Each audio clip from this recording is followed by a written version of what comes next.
अल्हम्दुलिल्लाह नहमदुहु व नस्तईनुहु व नस्तगफिरुहु व नु'मिनु बिही व नतवक्कलु अलैहि व नऊज़ु बिल्लाहि मिन शुरूरि अनफुसिना व मिन सय्यिआति आमालिना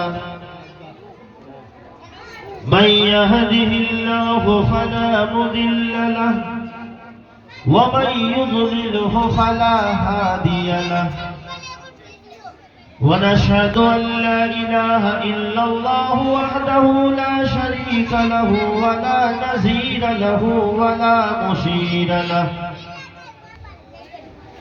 वनशहदु अन्न सय्यिदना हबीबना व हबीब रब्बिना व तबीब क़ुलूबिना वतबीब क़ुलूबिना व मौलाना मुहम्मदन अब्दुहु व रसूलुहु सल्लल्लाहु अलैहि व अला आलिहि व अस्हाबिहि अजमईन। अम्मा बादु फ़अऊज़ु बिल्लाहि मिनश शैतानिर रजीम बिस्मिल्लाहिर रहमानिर रहीम। वक़ाल अर्रसूल या रब्बी इन्न क़ौमी इत्तख़ज़ू हाज़ल क़ुरआन महजूरा। वक़ाल रसूलुल्लाह सल्लल्लाहु अलैहि वसल्लम इन्न हाज़ल क़ुरआन नज़ल बिहज़निन फ़इज़ा क़रअतुमूहु फ़बकू फ़इन लम तबकू फ़तबाकू। वक़ाल रसूलुल्लाह सल्लल्लाहु अलैहि वसल्लम इन्न मिन अशरातिस साअति अन युरफ़अल इल्म व युथबतल जिहल व युशरबल खम्र व यज़हरज़ ज़िना औ कमा क़ाल नबी सल्लल्लाहु अलैहि वसल्लम। वो थे महरूम तालीम से मगर मुझको पढ़ाया है। वो थे महरूम तालीम से मगर मुझको पढ़ाया है। पसीना हस से बढ़कर मेरी खातिर बहाया है। खड़ा रहता हूँ शाहों में जो मैं अपना सर उठाकर, मेरे वालिद ने मुझको आज इस काबिल बनाया है। सामईन मोहतरम, बुजुर्गों, दोस्तों और दीनी भाइयों और पर्दा में बैठी हुई हमारी माँ और बहनें,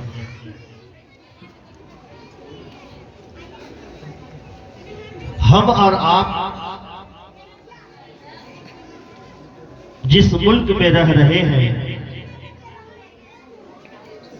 इस मुल्क के अंदर मुख्तलिफ मज़ाहिब के मानने वाले और मुख्तलिफ बिरादरी से ताल्लुक रखने वाले अफराद भी रहते हैं और हर एक का अपना अपना पेशा है।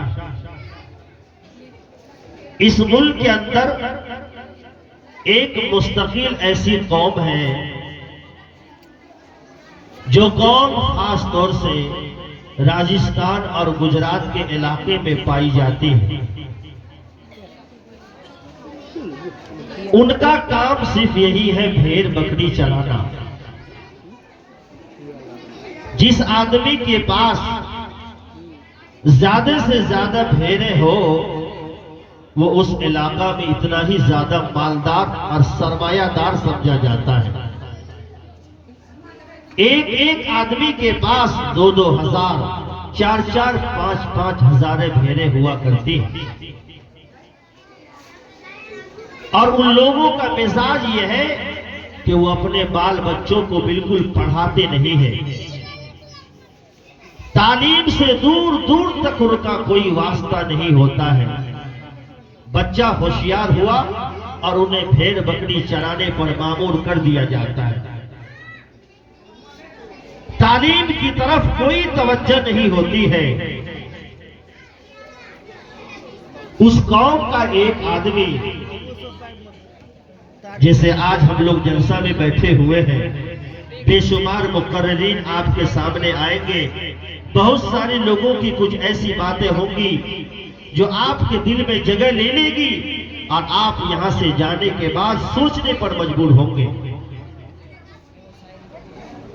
चुनांचे उस आदमी के दिल के अंदर ये जज्बा पैदा हुआ कि हर तरफ तालीम का चर्चा है, बच्चों को पढ़ाया जाए, हर जगह पढ़ाई पढ़ाई, जलसे जुलूस, हर जगह यही देख रहा हूं।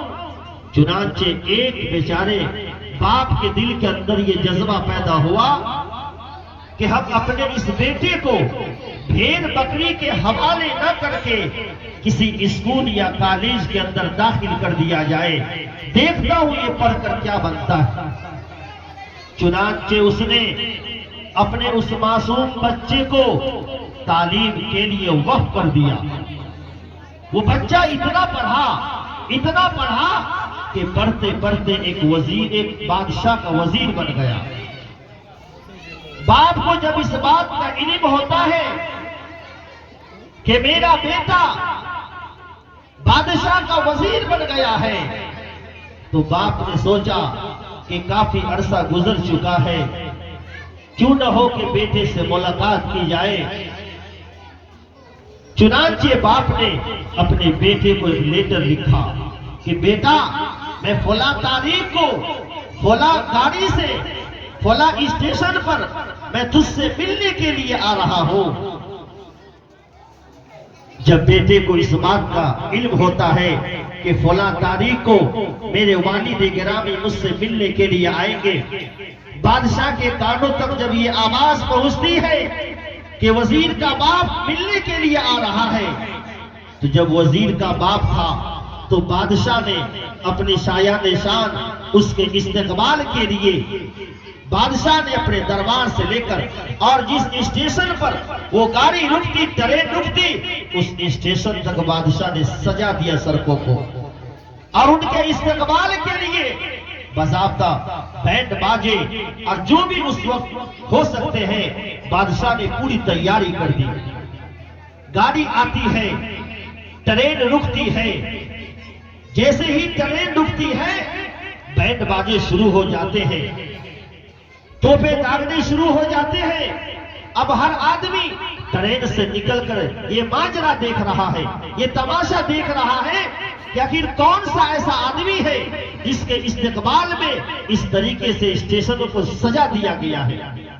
वो बूढ़ा आदमी जो अपने बेटा से मिलने के लिए आ रहा था, वो भी ट्रेन से नीचे उतरकर और एक बोसीदा फटा हुआ कंबल अपने कंधे पर रखकर उस पर उसकी लाठी थी और लाठी में उस वजीर का बाप जूता लटका रखा था, और वो भी तमाशा देख रहा है कि आखिर ये क्या माजरा है।